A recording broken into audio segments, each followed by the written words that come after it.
d'arrache-pied avec courage et tout cela.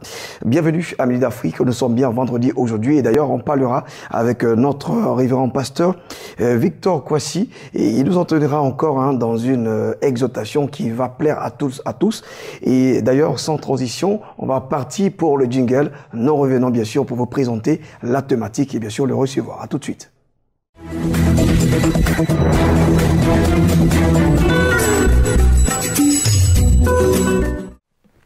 Alors, notre thème du jour, c'est faire accepter une vision et peut-être comment faire accepter une vision. Notre révérend pasteur Victor Kwasi est avec nous. Bonjour. Bonjour Blessing. Et l'homme que je vais appeler désormais Africana, parce que bien sûr, il présente tout ce qui est art africain.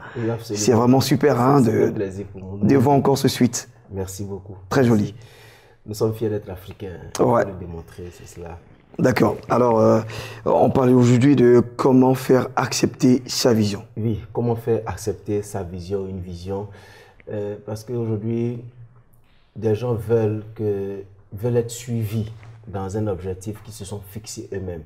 Ils ne savent pas comment faire pour que des personnes volontairement puissent les suivre et atteindre le même objectif avec eux. Et nous allons nous baser sur le récit de Néhémie. Néhémie, chapitre 2, à partir du verset, je crois, 12 jusqu'à 15. Néhémie vient observer. Donc, le premier point pour pouvoir faire accepter une vision, c'est une observation pertinente. D'accord. C'est une observation consacrée pour avoir vraiment la conviction de ce que nous voulons faire. Donc, Néhémie vient, il a été choqué de savoir que les murailles de la ville, les murailles qui entouraient la ville, avaient été brisées et détruites. Donc, il avait la conviction de rebâtir, mais il ne pouvait pas faire ce travail seul. Il fallait qu'il implique des gens. Mais quand il est venu, il n'a rien dit à quelqu'un et il est parti pour observer, pour pouvoir donner une certaine pertinence à la vision qu'il avait. Donc, il y a des moments où on n'observe pas bien pour pouvoir nourrir notre vision, pour pouvoir donner beaucoup plus de conviction à ce que nous voulons faire. Quelqu'un se réveille un matin, il dit « j'ai envie de faire ceci ». Oui, une chose est d'avoir envie de faire quelque chose. Même si quand c'est Dieu qui l'a dit, souvent on dit « Dieu m'a mis à cœur de faire ceci ». Mais même quand Dieu t'a mis à cœur, c'est dans un environnement que tu vas faire la chose. Donc, il faut pouvoir prendre le temps d'observer, d'avoir une conviction formée par rapport à ton observation assez concrète de la chose. Deuxième point, il faut en faire un sujet je veux dire, d'intérêt commun. Il faut que celui qui va venir te suivre sache qu'il a un intérêt à faire ce qu'il doit faire. Néhémie est parti dire aux gens, après observation, il dit, voyez-vous, nos murs, les murs qui nous entourent sont détruits. La muraille est détruite.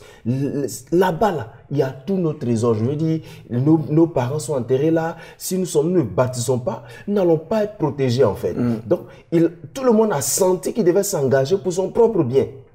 Aujourd'hui, des gens veulent qu'on suive leur vision, mais la vision est trop personnelle. Oui, il n'y a pas de but pour, je veux dire, tout le monde, oui, collectif. Ouais. Personne n'a d'intérêt à s'investir dans la vision. Parce que vous voyez, personne n'a envie de travailler pour quelqu'un sans intérêt, sans retour.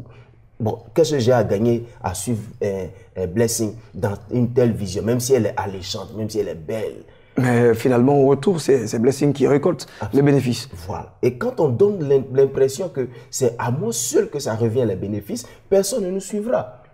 Que ce soit dans une église, que ce soit dans une activité que j'ai envie de faire, je veux faire accepter ma vision. Il faut que je fasse de cette vision un sujet d'intérêt commun.